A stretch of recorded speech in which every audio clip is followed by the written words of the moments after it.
আসসালামু আলাইকুম। আমরা এখন দেখব AIBB risk management in financial institutions RMFI module এ থেকে। তো মডিউল এ থেকে আমরা গতদিন এটা দেখেছিলাম। আরএমএফআই এর লেকচার শিট দেখতেছেন, এটা অনেক শক্তিশালী একটি লেকচার শিট। এখানে কতগুলো প্রশ্ন কতবার এসেছে দেখছেন, খেয়াল করছেন? এতগুলো প্রশ্নগুলো আমাদের এতবার এসেছে। সবগুলো সালের কোশ্চেন এখানে, সালের কোশ্চেন ওয়াইজ দেওয়া আছে। আর অধ্যায়ের অন্যান্য প্রশ্ন তো দেওয়াই আছে। তাহলে এখান থেকে আমরা গতদিন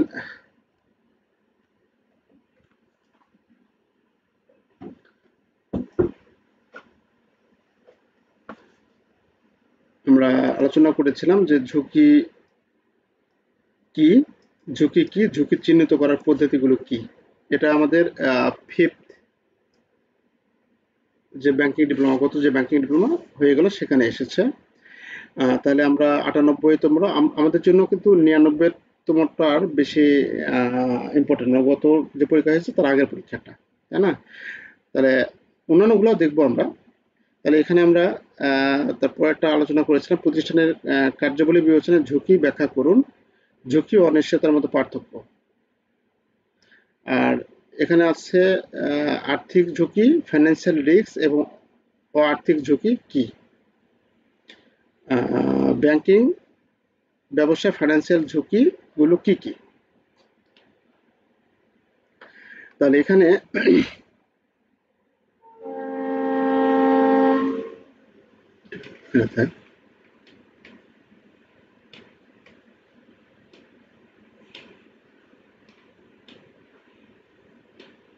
আচ্ছা, তো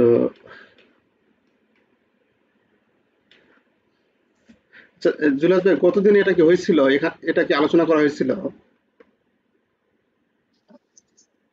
আমি ক্লাসে ছিলাম না, যে আমি ঢুকতে পারতেছিলাম না, তো প্রথম প্রথম ক্লাসটা মিস করছিলাম। ও আচ্ছা আচ্ছা, ওটা দেওয়া হয় নাই। আচ্ছা, ঝুঁকি কি এই বিষয়টা আরেকবার একটু আমরা জানি, কারণ এটা হচ্ছে রিস্ক ম্যানেজমেন্ট, মানে ঝুঁকি কি এই বিষয়টা আপনাকে জানতে হবে। ঝুঁকিটা জানলে অন্যান্য বিষয়গুলো সহজে আমরা জানবো। এবং কখনোই আমরা ইয়ে হবো না, মানে বেশি উদ্বিগ্ন হবো না। উদ্বিগ্ন হয়ে লিখলে আমরা সব হেরে যাবে আর কি। তাহলে এটা আমরা 1 নাম্বার থেকে একটু শুরু করি। মনে পড়ছে না এটা, তারপর ডায়েরিতে লিখে রাখতে হবে। আচ্ছা, আমরা দেখি 1 নাম্বার। অনেক 1 নাম্বার অধ্যায় অনেক গুরুত্বপূর্ণ অধ্যায় কিন্তু প্রত্যেকটা সাবজেক্টেরই। তাহলে এখানে বলা হচ্ছে ঝুঁকি হচ্ছে কোনো আর্থিক ক্ষতি হতে পারে এমন অনিশ্চয়তাকেই ঝুঁকি বলে। তাহলে আর্থিক ক্ষতি হতে পারে এমন অনিশ্চয়তাকে ঝুঁকি বলে। অর্থাৎ ঝুঁকি হলো কোনো কার্যক্রম বা সিদ্ধান্তের ফলে সম্ভাব্য ক্ষতি ও অনিশ্চিত ফলাফলের সম্মুখীন হওয়ার অবস্থা। এটি সাধারণত এমন পরিস্থিতি বোঝায় যেখানে ইতিবাচক ও নেতিবাচক ফলাফল উভয়ই হতে পারে। ঝুঁকিটার মধ্যে আমাদের ইতিবাচক এবং নেতিবাচক দুটি হতে পারে, তবে আমরা ঝুঁকিটা সাধারণত নেতিবাচক সম্ভাবনাকে আমরা বেশি মনে করি, যে এটা নেতিবাচক হওয়ার সম্ভাবনা আছে, এটাকে আমরা ঝুঁকি বলে বেশি আমরা দাবি করি, যে এটা নেতিবাচকটা আমাদের কাছে ঝুঁকি বলে গণ্য হয়। ঝুঁকির ধারণাটি অর্থনীতি, ব্যবসায়, স্বাস্থ্য এবং দৈনন্দিন জীবনের বিভিন্ন ক্ষেত্রে প্রযোজ্য, যেমন বিনিয়োগের ক্ষেত্রে লাভ বা ক্ষতি উভয়ই সম্ভব, যা ঝুঁকির উদাহরণ। এটি শুধু আর্থিক ক্ষেত্রেই নয়, স্বাস্থ্য, প্রকৌশল, পরিবেশগত সিদ্ধান্তেও প্রভাব ফেলতে পারে। ঝুঁকির মাত্রা নির্ভর করে অনিশ্চয়তার পরিমাণ এবং সম্ভাব্য ক্ষতির বা প্রকৃতির উপর। সুতরাং উপরের আলোচনা থেকে বলতে পারে ঝুঁকি হলো একটি অনিশ্চিত পরিস্থিতি যেখানে কোনো কার্য বা সিদ্ধান্তের ফলে ইচ্ছাকৃত বা অনিচ্ছাকৃত ক্ষতি, বিপদ এবং অপ্রত্যাশিত ফলাফল ঘটনার সম্ভাবনা থাকে। তাহলে এই লাইনটা একটু মনে রাখবেন, 1 লাইনটা মনে রাখবেন, যে কোনো আর্থিক ক্ষতি হতে পারে এমন অনিশ্চয়তা হচ্ছে ঝুঁকি। এই লাইনটা শুধু মনে রাখবেন, তারপরে আপনি অন্যান্যগুলা লিখতে পারবেন ইনশাল্লাহ। শুধু এইটুকু, এই লাইনটা আমরা মনে রাখতে হবে, এটা একটু আন্ডারলাইন করে রেখে দিবেন। শেষ। যেহেতু ঝুঁকি রিস্ক ম্যানেজমেন্ট, সেহেতু আমাদের ঝুঁকিটা কি এই জিনিসটা একটু আমাদের জানতেই হবে। তো ঝুঁকি চিহ্নিত করার পদ্ধতিগুলো কি কি, এটা 5তম ব্যাংকিং ডিপ্লোমা পরীক্ষা আসলে এটা আমরা দেখবো না, পরে সাজেশন অনুযায়ী আমরা যদি যাই। তাহলে এখানে এই যে ঝুঁকি ও অনিশ্চয়তার মধ্যে পার্থক্য দেখান, এটা কোনো বার আসে নাই। হ্যাঁ, কিন্তু প্রশ্নটা অনেক ইম্পর্টেন্ট একটা প্রশ্ন, আমাদের একাডেমিকে অনেক ইম্পর্টেন্ট একটা প্রশ্ন ছিল, ঝুঁকি এবং অনিশ্চয়তার মধ্যে পার্থক্য কি। তো প্রথম ইয়েটা আপনার মনে রাখবেন, তাহলে পরে এগুলা বানিয়ে লিখতে পারবেন আপনি। তাহলে এখানে আমাদের ঝুঁকি এবং অনিশ্চয়তার মধ্যে পার্থক্য বলা আছে। ঝুঁকি হলো এমন একটি অবস্থা যেখানে ভবিষ্যতের সম্ভাব্য ফলাফল সম্পর্কে জানা যায় এবং তার সম্ভাব্য হিসাব করা যায়। আর অনিশ্চয়তা হলো কোনো ফলাফল জানা যায় না। যে অনিশ্চয়তা হলো এমন একটি অবস্থা যেখানে ভবিষ্যতের ফলাফল সম্পর্কে স্পষ্টভাবে কোনো কিছু জানা যায় না এবং সম্ভাব্যতা নির্ধারণ করা যায় না। এটা পার্থক্য। তাহলে ঝুঁকি হচ্ছে কি আমরা পরিমাপ করতে পারি, যেমন আপনি ব্যাংকে ওই যে ভোল্টের ইন্স্যুরেন্স, আমরা ক্যাশ রেমিটের ইন্স্যুরেন্স, আমাদের কোনো লোনের ইন্স্যুরেন্স এটা কি করি, ঝুঁকি বাবদ এলা আমরা ইন্স্যুরেন্স করে থাকি, তাই না? তার মানে কি ওটার উপর কিন্তু আমরা কিন্তু জানি আমাদের ভোল্টে কত টাকা থাকতে পারে, কতদূর পর্যন্ত থাকতে পারে, 10 কোটি 20 কোটি বা কতদূর পর্যন্ত টাকা থাকতে পারে, সেই পর্যন্ত একটা পরিমাপের যোগ্য আমাকে জানা যায়, একটা ফলাফল জানা যায় যে এতদূর পর্যন্ত থাকতে পারে। কিন্তু অনিশ্চয়তা ওইরকম কোনো ফলাফল নাই, 10 কোটি 20 কোটি 30 কোটি মানে কত কি থাকবে এটা আমরা অনুমান করতে পারি না। তাহলে ঝুঁকিটা এই রিস্কটা হচ্ছে কি পরিমাপযোগ্য, আর এটা হচ্ছে কি পরিমাপযোগ্য নয়, তাই না? তাহলে এখানে ঝুঁকি হলো এমন একটি অবস্থা যেখানে ভবিষ্যতের সম্ভাব্য ফলাফল সম্পর্কে জানা যায় এবং তার সম্ভাব্যতা হিসাব করা যায়। আর অনিশ্চয়তা হলো এমন একটি অবস্থা যেখানে সম্ভাব্য ফলাফল সম্পর্কে স্পষ্ট কিছু ধারণা পাওয়া যায় না এবং সম্ভাব্য ফলাফল নির্ধারণ করা যায় না। পরিমাপযোগ্যতা, ঝুঁকি সাধারণত পরিমাপযোগ্য, ঝুঁকি আমরা পরিমাপ করতে পারি, এই জন্য আমরা বীমা করতে পারি, আমাদের ভোল্টের, আমাদের ক্যাশ রেমিটের, আমাদের লোনের, তাই না? এটা গাণিতিকভাবে বিশ্লেষণযোগ্য। আর অনিশ্চয়তা বিশ্লেষণযোগ্য নয়। মানে এই সংজ্ঞা থেকে এই সংজ্ঞাটা যদি আমরা ভালো মতো দেখি, তাহলে আমরা আর কিছু লাগবে না, এখান থেকে 2-4টা বানিয়ে বুনে এদিক ওদিকই আমরা লিখতে পারবো। পূর্ববর্তী তথ্য ও অভিজ্ঞতার ভিত্তিতে ঝুঁকি পূর্বাভাস করা যায়। অনিশ্চয়তা পূর্বাভাস করা কঠিন, কারণ এখানে অনির্দিষ্ট এবং অজানা। ঝুঁকি বিবেচনা নিয়ে সিদ্ধান্ত গ্রহণ করা যায় এবং ঝুঁকি ব্যবস্থাপনা সম্ভব। তারপরে ঝুঁকি ব্যবস্থাপনা করা সম্ভব। আর অনিশ্চয়তা থাকলে সিদ্ধান্ত গ্রহণ করা কঠিন হয় এবং ঝুঁকি ব্যবস্থাপনা কৌশল প্রযোজ্য হয় না। ব্যবসায় বিনিয়োগ করে লাভ ক্ষতির সম্ভাবনা থাকে, আর প্রাকৃতিক দুর্যোগ কবে ঘটবে তা নির্দিষ্ট করে বলা যায় না, এটা উদাহরণ। তাহলে ব্যবসায় লাভ ক্ষতি এটা ঝুঁকি, আর প্রাকৃতিক দুর্যোগ কবে আসবে এটা হচ্ছে আমাদের অনিশ্চয়তা। আচ্ছা, তাহলে ঝুঁকি এবং অনিশ্চয়তার পার্থক্যটা অনেক ইম্পর্টেন্ট একটি প্রশ্ন কিন্তু এটা। হ্যাঁ, কোনোবার আসেনি, এবারে দেওয়ার চান্স আছে। আচ্ছা, এখন আমাদের এখানে আছে এই 98তম 5 নম্বরে, এটা 98তম ব্যাংকিং ডিপ্লোমা এসেছিল। আর্থিক ঝুঁকি এবং অআর্থিক ঝুঁকি কি? আর্থিক ঝুঁকি এবং অআর্থিক ঝুঁকি, ফাইন্যান্সিয়াল রিস্ক এবং নন ফাইন্যান্সিয়াল রিস্ক। তাহলে এটা কিন্তু এই ইংরেজি এই অংশটা দেখলে কিন্তু আপনি আরো ভালো বুঝতে পারতেছেন। ফাইন্যান্সিয়াল রিস্ক কি, যেটার সাথে আর্থিক যে কোনো ঘটনাগুলি যুক্ত থাকে সেটা হচ্ছে ফাইন্যান্সিয়াল রিস্ক। আর যেটার সাথে আমাদের আর্থিক ঘটনাগুলি যুক্ত থাকে না, মানে একবারে স্বাভাবিক কথায়, সহজ কথায়, সেটা হচ্ছে আমাদের কাছে নন ফাইন্যান্সিয়াল রিস্ক। এটা আসছে কি হবে, এইরকম ভাবে আসে পরীক্ষায়। ওই আর্থিক ঝুঁকি ভাবে আসেনি, আসে কি ফাইন্যান্সিয়াল ও নন ফাইন্যান্সিয়াল ঝুঁকি কাকে বলে বা কি। তাহলে এটা আসছিল 98তম ব্যাংকিং ডিপ্লোমা পরীক্ষায়। এটা ফাইন্যান্সিয়ালের জায়গায় এখন দিল কি আর্থিক ঝুঁকি। আর্থিক এবং অআর্থিক ঝুঁকি কি? দেখুন একই প্রশ্ন হয়তো ওই ইংরেজি উচ্চারণটা লিখে দিয়েছে, এখন ইংরেজি উচ্চারণ লিখে দেন, ওটা বাংলাটা দিয়ে দিয়েছে, এইভাবে আমাদের প্রশ্ন করে এবং আমার বিভাগে পড়ে যায়। এই জন্য আমাদের মাঝে মধ্যে টুকটাক ইংরেজিগুলো একটু দেখতে হবে আমাদের। হ্যাঁ, হেডলাইন যে ইংরেজিগুলো দেখতে হবে, তাহলে আপনার জন্য সবচেয়ে সহজ হবে, ভালো হবে। আচ্ছা, তাহলে এখানে আমরা আর্থিক ঝুঁকির অনেক ইয়া দেওয়া আছে, এখানে আমরা সংজ্ঞাটা একটু শুধু দেখবো। আর্থিক ঝুঁকি বলতে অর্থনৈতিক বা বাজার সম্পর্কিত এমন সকল অনিশ্চয়তাকে বোঝায় যা সরাসরি কোনো ব্যক্তি, প্রতিষ্ঠান বা বিনিয়োগের আর্থিক অবস্থাকে নেতিবাচক প্রভাবে প্রভাবিত করতে পারে। এই যে এটা হচ্ছে মূল কথা, এই যে আর্থিক অবস্থাকে। তাহলে আর্থিক ঝুঁকি হবে কি আর্থিক অবস্থাকে, তার সংজ্ঞা একই, আর্থিক ঝুঁকি। আর এখানে এখানে কি হবে, আর্থিক ঝুঁকি না, অআর্থিক ঝুঁকি। আচ্ছা, আর্থিক অবস্থাকে নেতিবাচক ভাবে প্রভাবিত করতে পারে। আচ্ছা, অআর্থিক ঝুঁকিটা কি বলতে অনিশ্চয়তাকে বোঝায় যা সরাসরি অর্থের সাথে, মানে সরাসরি অর্থের পরিমাণ বা আর্থিক বিবরণীতে প্রতিফলিত না হলেও এটি প্রতিষ্ঠানের কার্যক্রম যেমন সুনাম, দীর্ঘমেয়াদী সাফল্যের হুমকির মুখে ফেলতে পারে। তাহলে যেটা আমাদের ব্যালেন্স শিটে হিট করে বা ইনকাম স্টেটমেন্টে হিট করে, এরকম আর্থিক বিবরণীতে হিট করে, এমন ক্ষতিগুলোই হচ্ছে আমাদের আর্থিক ঝুঁকি। আর যেগুলো আমাদের ওই রকম সরাসরি অর্থের সাথে সম্পর্কিত নয় এমন ঝুঁকিগুলো আমরা এমন ঝুঁকিগুলোকে বলবো আর্থিক ঝুঁকি। তাহলে এখানে আর্থিক ঝুঁকিগুলোর উদাহরণের মধ্যে কি আছে? ফাইন্যান্সিয়াল ঝুঁকিগুলোর মধ্যে আছে ক্রেডিট রিস্ক, ঋণ না ফেরত দেওয়া, মানে ঋণ ফেরত দেয় না, ব্যাড ডেটস যেটা সেটা, মার্কেট রিস্ক, শেয়ার বা মুদ্রার মূল্য পরিবর্তন, লিকুইডিটি রিস্ক, নগদ অর্থের অভাব। তারপরে আছে এগুলোর সরাসরি ব্যালেন্স শিট বা আয় বিবরণীতে প্রভাব ফেলে। তাহলে সরাসরি ব্যালেন্স শিট এবং আয় বিবরণীতে যেগুলো প্রভাব ফেলে সেটা হচ্ছে সেই ধরনের ঝুঁকিগুলো হচ্ছে আমাদের যে আর্থিক ঝুঁকি। আচ্ছা, আর এখানে আমাদের অআর্থিক ঝুঁকিগুলো কি? অআর্থিক ঝুঁকিগুলো হচ্ছে সরাসরি ব্যালেন্স শিটে যেগুলো পড়ে, যেমন কর্মচারী সম্পর্কিত ঝুঁকি, দক্ষ কর্মচারীর অভাব। তো দক্ষ কর্মচারীর অভাবে যে আমাদের ইনকাম স্টেটমেন্ট ব্যালেন্স শিটে আছে ওটা কি আমরা লিখবো? লিখি না তো। এই ঝুঁকি হচ্ছে আমাদের আর্থিক ঝুঁকি।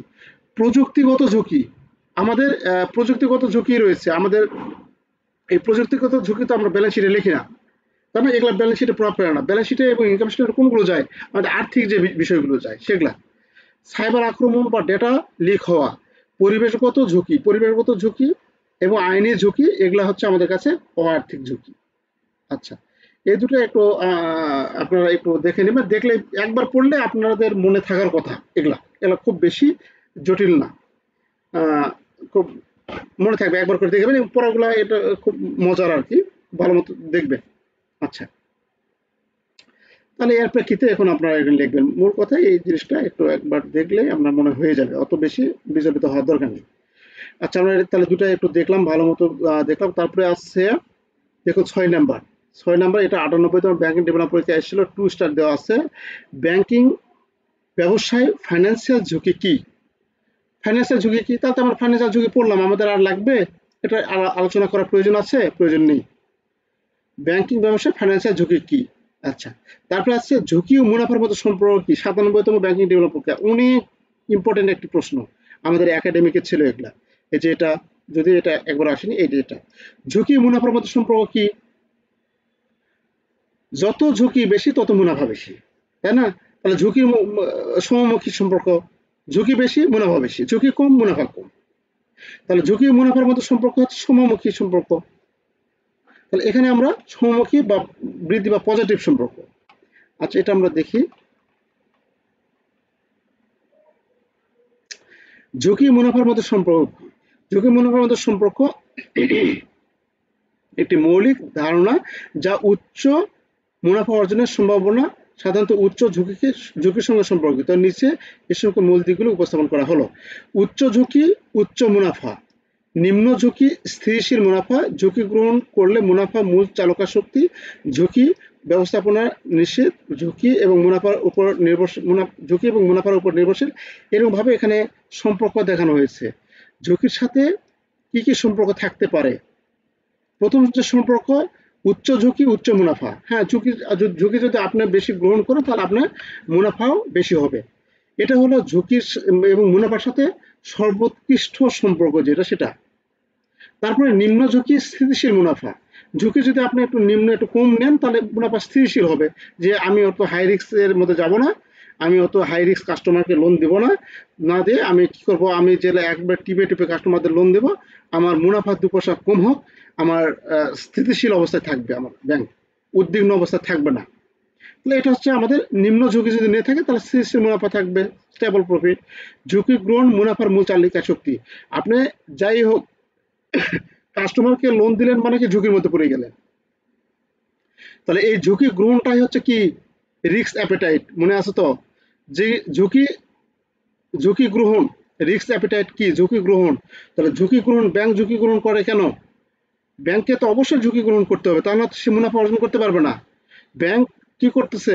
কাস্টমারদের মানে ঝুঁকি গ্রহণের ইচ্ছা পোষণ না থাকলে কিন্তু আপনি মুনাফা অর্জন করতে পারবেন না, কারণ কাস্টমারকে যখনই আপনি লোন দিলেন, এটা হচ্ছে ব্যাংক, একজন কাস্টমারকে যখনই লোন দিলেন তখন আপনি ঝুঁকির মধ্যে পড়ে গেলেন। সে যত ভালোই কাস্টমার হোক না কেন, লোন মানে রিস্ক থাকবে সেখানে, কম বেশি সেটা, মানে নিম্ন রিস্ক, লো রিস্ক আর হাই রিস্ক। তাহলে এই ঝুঁকি গ্রহণ মুনাফার মূল শক্তি, মানে ঝুঁকি, কাস্টমারকে লোন দিলাম, লোন দেওয়ার ফলে আমাদের মুনাফা সৃষ্টি ক্রিয়েট হবে আর কি, তাই না?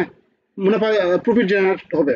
তাহলে এটা লোন দেওয়ার মাধ্যমে, তাহলে তো আমরা ঝুঁকি গ্রহণ করলে মুনাফার চালিকা শক্তি।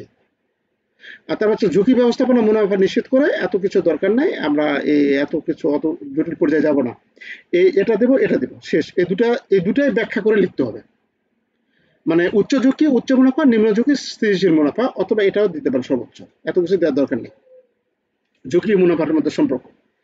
আচ্ছা, তারপরে আছে আমাদের অনেক গুরুত্বপূর্ণ 97, 99 আসছিল ঝুঁকি ব্যবস্থাপনা কি, অথবা কার্যকর ঝুঁকি ব্যবস্থাপনা কি। ঝুঁকি ব্যবস্থাপনা কি, এখন এই জিনিসটা আমাদের মানে এখান থেকে মূলত আমাদের মূল আলোচনা শুরু। ঝুঁকি ব্যবস্থাপনা কি, এই যে ঝুঁকি ব্যবস্থাপনা কি বা কার্যকর ঝুঁকি ব্যবস্থাপনা কি। এখন ঝুঁকি হচ্ছে কি একটা অনিশ্চয়তা, তাই না? ভবিষ্যতে আমরা যে লোন দিচ্ছি, যে এই লোনটা ভবিষ্যতে আমরা পাবো কি পাবো না, এটা একটা অনিশ্চয়তা থেকে যায়। যে একজন গ্রাহককে আমরা লোন দিলাম, এই ব্যাংক একজন গ্রাহককে একটা লোন দিল, তাহলে এই লোনের টাকা ভবিষ্যতে কি পাবে কি পাবে না ফেরত, এই নিয়ে একটা উদ্বিগ্ন অবস্থা থেকে যায়, তাই না? তাহলে এটা হচ্ছে ঝুঁকি। এখন এটার যেন এই কাস্টমার যেন এই ঝুঁকি সৃষ্টি করতে না পারে, বা ঝুঁকি সৃষ্টি করলেও কিভাবে আমরা সেটা হ্যান্ডেল করব, এটার নাম হচ্ছে ব্যবস্থাপনা। ঝুঁকি ক্রিয়েট হতে পারে, ঝুঁকি সৃষ্টি হতেই পারে, কারণ ঝুঁকি আমরা গ্রহণ করতেছি। কাস্টমারকে লোন দেওয়া মানে ঝুঁকি গ্রহণ করলাম আমরা, সেই গ্রহণকৃত ঝুঁকি সৃষ্টি হতেই পারে। সৃষ্টি হইলে সেটা আমরা কিভাবে এটার ব্যবস্থাপনা করব, ঝুঁকিটাকে কিভাবে প্রশমিত করব, এটার নাম হচ্ছে ঝুঁকি ব্যবস্থাপনা। তাহলে কি করতে হবে, ঝুঁকি আগে চিহ্নিত করতে হবে, ঝুঁকি সৃষ্টি হবে কি হবে না এটা চিহ্নিত করতে হবে। তাহলে দেখুন এর সংজ্ঞাটা আলোচনা করি। ঝুঁকি ব্যবস্থাপনা হলো সম্ভাব্য ঝুঁকি এবং অনিশ্চয়তা শনাক্তকরণ, চিহ্নিত করতে হবে, যে কাস্টমার মাঝে ঝুঁকি সৃষ্টি হতে পারে কি পারে না এরকম। তারপরে মূল্যায়ন করতে হবে, এটা কিরকম ঝুঁকি, যদিও ঝুঁকি তৈরি হয় তাহলে এটা কিরকম ঝুঁকি, ঝুঁকি কি বেশি, খুব বেশি না কম, এরকম। অগ্রাধিকার দেওয়া, কোন ঝুঁকিকে আমরা অগ্রাধিকার দিব। একজন কাস্টমার ঝুঁকির বিভিন্ন রকম হতে পারে। আমরা খালি লোনের ক্ষেত্রে যে ওইরকম না, আমরা জেনারেল ব্যাংকিং এর সার্ভিস দিচ্ছি, এনআইডি না নিয়ে হয়তো রেমিটেন্স, এনআইডি যাচাই না করে রেমিটেন্স দিচ্ছি, আবার এনআইডি অনেক সময় না দিয়ে হয়তো কাস্টমার ভাই দিয়ে যাচ্ছি, দেন এখন সার্ভিস দিতে হবে, আমরা আনপ্রফেশনালি হয়তো বা খাতিরে আমরা তাকে দিয়ে দিচ্ছি, এগুলাও কিন্তু একটা ঝুঁকি। আমরা পজিটিভ পে না নিয়ে আমরা ক্যাশ ক্লিয়ারিং এর জন্য আমরা ছেড়ে দিলাম, হ্যাঁ, এরকম এটা করা যাবে না। ক্যাশ পেমেন্ট, এনআইডি কার্ডের ফটোকপি না নিয়ে বড় অঙ্কের একটা মোটা পেমেন্ট বা মোটা রিসিভ আমরা গ্রহণ করলাম, এগুলো ঝুঁকি। তাহলে এই ঝুঁকিগুলা আমাদের কত ক্ষতি করতে পারে বা কি মানে ক্ষতির মধ্যে ফেলাতে পারে, এইরকম অগ্রাধিকার দিতে হবে, যে আমার কোন ঝুঁকিটাকে আগে মেটানো প্রয়োজন, এটার নাম হচ্ছে ঝুঁকি অগ্রাধিকার। আচ্ছা, প্রশমন করার পদ্ধতি প্রক্রিয়া, তাহলে আমাদের এখন এটা কিভাবে প্রশমন করতে হবে, কিভাবে শেষ করতে হবে, সেটা আমাদের এখানে প্রক্রিয়াটা থাকতে হবে, যেটা এটা সামারি থাকবে। এই বিষয়গুলো আমরা যেটা আলোচনা করবো, এই সবগুলো মিলেই হচ্ছে ঝুঁকি ব্যবস্থাপনা, যা একটি প্রতিষ্ঠানের উদ্দেশ্য অর্জনকে প্রভাবিত করতে পারে। এটি সম্ভাব্য হুমকি এবং সুযোগগুলিকে পদ্ধতিগতভাবে বিশ্লেষণ করে তাদের তাৎপর্য এবং সম্ভাবনার উপর ভিত্তি করে অগ্রাধিকার দেয়, এবং তারপরে এই ঝুঁকিগুলো এড়াতে, স্থানান্তর করতে, প্রশমিত করতে বা গ্রহণ করার কৌশলগুলি বাস্তবায়ন করে। আচ্ছা, মোট কথা ঝুঁকি ব্যবস্থাপনা হলো আমাদের ঝুঁকি চিহ্নিতকরণ, ঝুঁকি শ্রেণীবিন্যাসকরণ, অগ্রাধিকার প্রদান এবং নিয়ন্ত্রণ এবং প্রশমিত করার জন্য যে ব্যবস্থাপনা প্রক্রিয়া, তাকে বলে ঝুঁকি ব্যবস্থাপনা। শেষ। তাহলে এখানে আমাদের বলা আছে কার্যকরী ঝুঁকি ব্যবস্থাপনা হলো সম্ভাব্য নেতিবাচক প্রভাবগুলি হ্রাস করার সাথে সাথে সাংগঠনিক উদ্দেশ্য অর্জনের জন্য ঝুঁকি শনাক্তকরণ, এই যে স্টেপগুলো দেখবেন, ঝুঁকি শনাক্তকরণ, মূল্যায়ন, অগ্রাধিকার প্রদান এবং হ্রাস করার পদ্ধতিগত প্রক্রিয়া, একে আমরা ঝুঁকি ব্যবস্থাপনা করবো। এটা একটু খুব ভালো মতো মনে রাখবেন, এটা অনেক ভালো। আচ্ছা, ঝুঁকি ব্যবস্থাপনা এটা অবশ্যই আমাদের দেখতে হবে, কিন্তু 3 স্টার এটা দেওয়া আছে, তারপরে 2 স্টার। ব্যাংকে এন্টারপ্রাইজ ঝুঁকি ব্যবস্থাপনা গ্রহণের ক্ষেত্রে চ্যালেঞ্জগুলো কি কি, এন্টারপ্রাইজ ঝুঁকি ব্যবস্থাপনা গ্রহণের ক্ষেত্রে চ্যালেঞ্জগুলো কি কি, এটা দেওয়া আছে। এটা 2 স্টার দিয়ে রাখছে, এটা অত বেশি ইম্পর্টেন্ট না, কোনোবার আসে নাই। তো দক্ষতা আমাদের এখানে কি বলছে, চ্যালেঞ্জগুলো কি কি। এন্টারপ্রাইজ মানে কোনো এন্টারপ্রাইজ হচ্ছে কি, কোনো প্রতিষ্ঠানের, হ্যাঁ, প্রাতিষ্ঠানিক ঝুঁকি ব্যবস্থাপনা গ্রহণের ক্ষেত্রে কি কি চ্যালেঞ্জ, অর্থাৎ আপনার ব্যাংকে যে ঝুঁকি হয়, এখন আপনার ব্যাংকের হিসাবে আপনি আসেন, আপনার ব্রাঞ্চের হিসাবে আপনার ব্রাঞ্চে ঝুঁকি তৈরি হতে পারে, এরকম কি কি জিনিস আপনার চোখের সামনে ফুটে ওঠে। তাহলে এখানে প্রথমে আছে দক্ষ দক্ষতা উন্নত করা। অদক্ষ কিছু হয়তো অফিসার আছে যারা দেখা যাচ্ছে কাজকর্ম করছে, যেমন ব্যাংকে প্রায় দেখা যায় যে একই কাজকর্ম করতেছে, ভুল ভ্রান্তি হতেই আছে, একই কাজ বারবার ভুল ভ্রান্তি হয়েছে, এরকম অনেক দেখি আমরা। তো এইরকম এই দক্ষতা উন্নত করতে হবে। এই দক্ষতা উন্নত করার চ্যালেঞ্জ, তাই না? এটা আমাদের যথাসময়ে আমাদের ট্রেনিং হয় না, যথাসময়ে আমাদের এরকম ট্রেনিং এবং আমাদের এটা একটা নির্দিষ্ট মেয়াদ পরপর করা উচিত, কারণ ট্রেনিংটা হচ্ছে একটা চলমান প্রক্রিয়া। আজকে মানি লন্ডারিং ট্রেনিং করছেন, মানি লন্ডারিং ট্রেনিং আজ থেকে 20 বছর 10 বছর আগে করছেন, এখন মানি লন্ডারিং মধ্যে অনেক চেঞ্জ এসেছে, তাই না? আপনি লোন এবং অ্যাডভান্সের মধ্যে আপনি আছেন, লোন এবং অ্যাডভান্সের ট্রেনিং আগে করছেন, এখন অনেক চেঞ্জ আসছে। যদিও লোন এবং অ্যাডভান্সের যে অফিসার ভাইরা আছে তারা অবশ্য অনেক আপডেট থাকে, কারণ তাদের ওগুলো জানতে হয়, তারা ওগুলো জানতে হয়। হ্যাঁ, না জানলে সেটা তো বিপদের মধ্যে পড়তে হয়, ওই জন্য তারা খুব বেশি আপডেট থাকে। আচ্ছা, তো যাই হোক, আমাদের দক্ষতা উন্নত করতে হবে, এটা একটা চ্যালেঞ্জ। তারপরে আজকে সাংস্কৃতিক প্রতিরোধ। সাংস্কৃতিক প্রতিরোধ বলতে আমাদের এখানে সাংস্কৃতিক বলতে আমরা এখানে একটি ব্যাংকের মধ্যে বিভিন্ন রকম কালচার থাকতে পারে। একটি ব্যাংকের যেমন হচ্ছে আহ, ওই যে বললাম এর আগে আলোচনা করার সাবজেক্টটা যেন ওটা জেফআই না কোথায়, জেফআই, হ্যাঁ। তো ওখানে আমাদের এক এক ব্যাংকে একরকম সংস্কৃতি থাকতে পারে। যে বৃহস্পতিবারে আমাদের হচ্ছে আহ, অনেক ব্যাংক গেঞ্জি জিন্স প্যান্ট অ্যালাউ করে, অনেক ব্যাংকে করে না। অনেক ব্যাংক বৃহস্পতিবার কোনো কিছু ওইরকম নাই, সব দিনই আমাদের কোটটাই পরে আসতে হবে এইরকম। আবার অনেক ব্যাংক একটু ভাবে আছে, মানে একজনের কাছে গেলে সেটা অনুমতি নিয়ে যেতে হবে, ম্যানেজার স্যারের কাছে রুমে গেলে অনুমতি নিয়ে যেতে হবে, মানে একটু ভয়ের ভয়ের ব্যাপার। অনেক ব্যাংকে সেরকম না, গেট সবার জন্য খোলা, যে কোনো এমপ্লয়ি যায় ম্যানেজার স্যারের সাথে কথা বলতে পারবে, এরকম একটা সংস্কৃতি। মানে ব্যাংকের সিনিয়রদের কাছ থেকে সিনিয়ররা একটা নির্দিষ্ট সময় শেষে মানে ধরুন 15 দিন বা 20 দিন পর পর একটা ট্রেনিং সেশনের, ইন্টারনাল ট্রেনিং সেশনের আয়োজন করে, অনেক ব্যাংকে আছে, আবার কোনো কোনো ব্যাংকে নাই, এরকম বিভিন্ন কালচারের পরিবর্তন থাকে। হ্যাঁ, সেটা হচ্ছে সাংস্কৃতিক আমাদের বাধায়, সেই সাংস্কৃতিক বাধার কারণে আমাদের চ্যালেঞ্জ হয়ে দাঁড়ায় ঝুঁকি ব্যবস্থাপনার ক্ষেত্রে। ডেটা ম্যানেজমেন্ট বা আইটি অব্যবস্থাপনা, আমাদের আইটি দক্ষ জনবল নাও থাকতে পারে, আবার আইটি ম্যানেজমেন্টও আমাদের সঠিকভাবে নাও হতে পারে। তারপরে চ্যালেঞ্জিং পরিবেশে কাজ করা, চ্যালেঞ্জিং পরিবেশে কাজ করা বলতে আপনি যে এখানে বলা আছে দেখুন, যে ব্যাংকগুলি ব্যাপক প্রবিধান তদারকি অধীন ইআরএম বাস্তবায়নে আরো কঠিন করে তোলে, প্রবিধান প্রয়োজনীয়তা জটিল করে তুলতে পারে, ঘন ঘন পরিবর্তন হতে পারে যা তাদের জন্য যেমন হচ্ছে এই বাংলাদেশ ব্যাংকের অর্ডার দেয় মাঝে মধ্যে, এতই একটা মানে লাগে, বিরক্তিকর অর্ডার মাঝে মধ্যে দেয়, মানে লাগে আর কি। ব্যাংকাররা এটা হচ্ছে সরাসরি বলবে না, কিন্তু মনে মনে আপনারা জানেন যে ঈদের সময় ঘন ঘন পরিবর্তন, এই ব্যাংক খোলা অমুক দিনে, এই ব্যাংক বন্ধ, ব্যাংকার ছুটি নেবে, টিকিট কাটছে, সবকিছু হয়েছে, ওই ছুটির দিনে কি করছে, ব্যাংক খোলা রাখছে, কি এক বিপদ।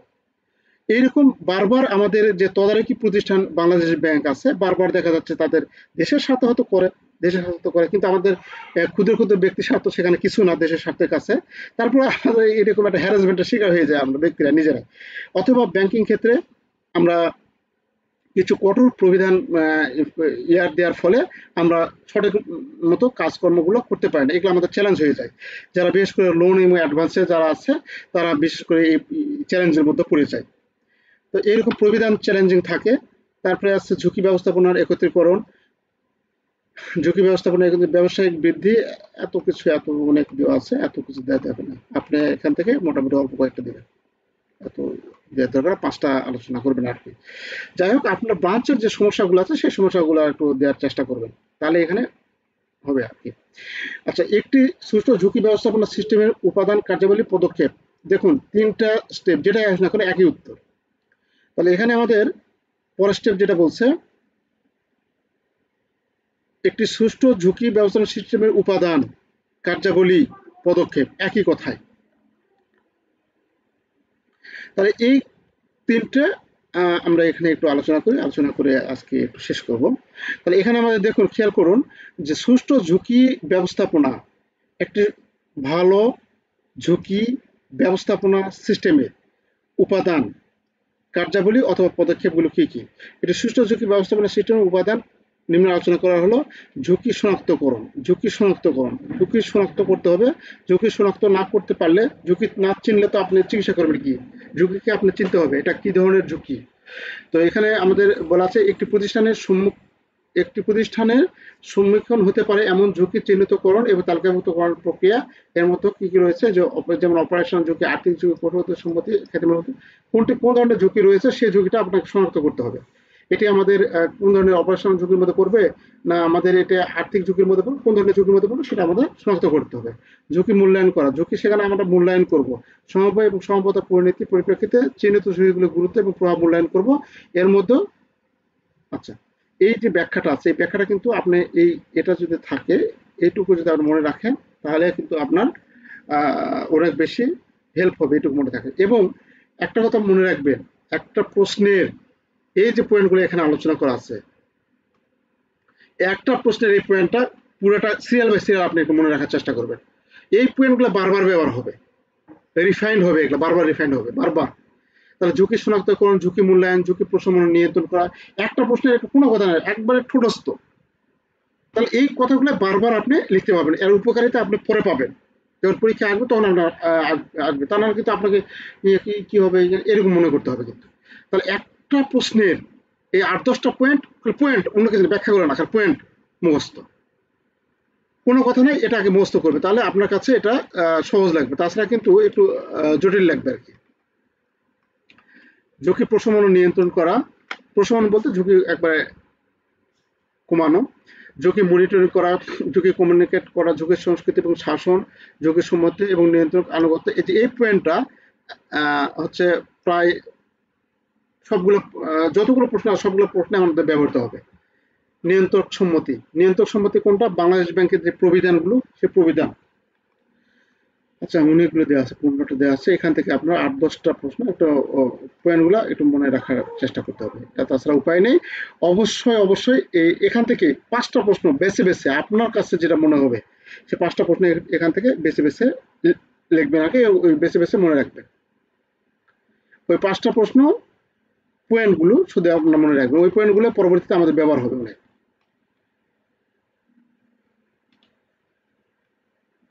এটা তো 5তম ব্যাংকিং, কত ব্যাংকিং প্রয়োগ আছে, একটি ঝুঁকি ব্যবস্থাপনা কাঠামো কিভাবে আর্থিক প্রতিষ্ঠানের কার্যকর ব্যবস্থাপনা অবদান রাখে। এই পয়েন্টটা আপনি কিন্তু বানিয়ে লিখতে পারবেন, ওই পয়েন্টগুলো যদি আপনি মনে রাখেন তাহলে এটা বানিয়ে লিখতে পারবেন। আচ্ছা, 97 আসছে, ব্যাংকের ঝুঁকি ব্যবস্থাপনার সুবিধা এবং গুরুত্ব কি।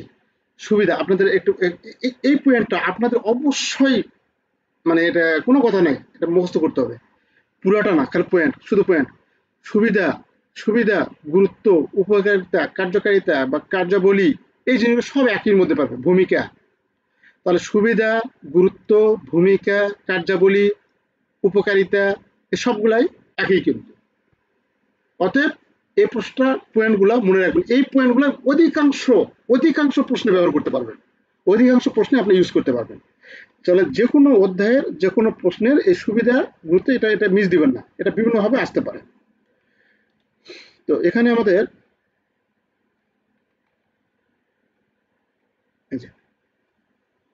ঝুঁকি ব্যবস্থাপনার সুবিধা, সুবিধা যেটা সেটা কার্যাবলী মেকানিজম করে শুধু লিখবো আমরা। আর্থিক স্থিতিশীলতা রক্ষা করা, মানে আমাদের আর্থিকভাবে যেন কাঠামোটা ভেঙে না পড়ে, এই স্থিতিশীলতা রক্ষা করা। নিয়ন্ত্রক সম্মতি, এই যে বললাম না, বাংলাদেশ ব্যাংকের নিয়ন্ত্রক সম্মতি এমন কোনো প্রশ্ন নাই সে প্রশ্নে এই জিনিসটা থাকবে না, এই জিনিসটা থাকবেই। বাংলাদেশ ব্যাংকের প্রবিধান দ্বারাই তো ব্যাংক পরিচালিত হয়, তাহলে এই পয়েন্টটা আমাদের থাকবেই। ঝুঁকি ব্যবস্থাপনা কি, অবশ্যই সেটা নিয়ন্ত্রক সম্মতি, মানে বাংলাদেশ ব্যাংকের যে প্রবিধান, সেই প্রবিধান অনুযায়ী আমাদের হতে হবে, আমরা আমাদের মন করার মতো করলে হবে না।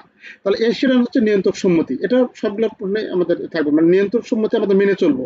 আমাদের সুবিধাটা কি, ঝুঁকি ব্যবস্থাপনা থাকার ফলে নিয়ন্ত্রক সম্মতি, বাংলাদেশ ব্যাংকের যে প্রবিধান, সেই প্রবিধানটা আমরা মেনে চলবো। আচ্ছা, তারপরে আছে শেয়ার হোল্ডারদের স্বার্থ রক্ষা। হ্যাঁ, ঝুঁকি ব্যবস্থাপনা যদি ঠিকমতো চলে তাহলে কোনো লোন ডিফল্ট হবে না, বা কোনো ঝুঁকির মধ্যে পড়লে সেটা পুনরুদ্ধার হবে, তাহলে শেয়ার হোল্ডারদের কি হবে, স্বার্থ রক্ষা হবে, উচ্চ খ্যাতি হবে। আমাদের ব্যাংকে যদি কোনো ডিফল্ট না হয় তাহলে উচ্চ খ্যাতি আমরা হবে, যে ওই ব্যাংকে কোনো ডিফল্টার নেই, বা ডিফল্টার থাকলেও কম, বা এরকম, মানে আমাদের ব্যাংক খুব ভালো অবস্থানে থাকবে।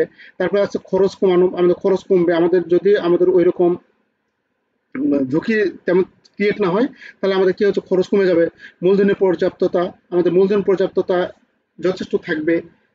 ক্যাপিটাল এডুকেসি আমাদের যথেষ্ট থাকবে, কৌশলগত সিদ্ধান্ত গ্রহণ, পোর্টফোলিও বৈচিত্র্যকরণ। পোর্টফোলিও বৈচিত্র্যকরণ বলতে আমরা বিভিন্ন খাতে লোন দেওয়া আর কি, বিভিন্ন খাতে আমরা লোন দিতে পারি আর কি, যদি আমাদের এই ঝুঁকি ব্যবস্থাপনা ঠিকমতো ভাবে কাজ করে। তারপর আছে সংকট প্রস্তুতি, শেয়ার হোল্ডারদের আমাদের এই ঝুঁকি ব্যবস্থাপনা যদি এটা ইয়ে থাকে তাহলে স্টক হোল্ডাররা আস্থা পায়। এখন এখানে আপনার আপনি এখানে আরো একটা ইয়ে অ্যাড করতে পারেন। আপনি এখানে যে গ্রাহকের যে আস্থা, গ্রাহকদের আস্থা দেখতে পারেন, চমৎকার মানে ভালো সার্ভিস প্রদান, ঝুঁকি ব্যবস্থাপনা যদি আমাদের থাকে তাহলে আমরা চমৎকার সার্ভিস দিতে পারি থাকি। এই জিনিসগুলো, এই পয়েন্টগুলো আপনার অবশ্যই মনে রাখবেন একটু। এই একটা প্রশ্নের পয়েন্টটা একটু মনে রাখবেন, এই পয়েন্টগুলো মেকানিজম করে আমাদের ব্যবহার হবে প্রত্যেকটা অধ্যায়ে। কোনো নির্দিষ্ট টপিকের গুরুত্ব, সুবিধা, উপকারিতা, এই টপিকগুলো অবশ্যই মনে রাখতে হবে। যে ওই অধ্যায়ের মধ্যে কিছু না জানলেও এই পয়েন্টগুলো আপনাকে মনে রাখতে হবে, আপনি তাহলে এমনি লিখতে পারবেন প্রশ্নগুলো। আচ্ছা, আমরা ঝুঁকি ব্যবস্থাপনার পরের যে প্রশ্নগুলো আছে, পরের প্রশ্নগুলো আমরা আলোচনা করব। অনেক প্রশ্ন, প্রথমত একটু প্রশ্ন বেশি থাকে, 41টি প্রশ্ন এখানে দেওয়া আছে, আর সবগুলো সালে প্রশ্ন তো অ্যাড আছে, তার কারণে। আচ্ছা, তাহলে সামনের দিনে ইনশাল্লাহ আলোচনা করবো। আজকে প্রায় 11টা পার হয়ে গেছে, 11টা বাজে। সামনের দিন ইনশাল্লাহ এখান থেকে আলোচনা করব। তো ঠিক আছে, সবাই ভালো থাকবেন। আসসালামু আলাইকুম।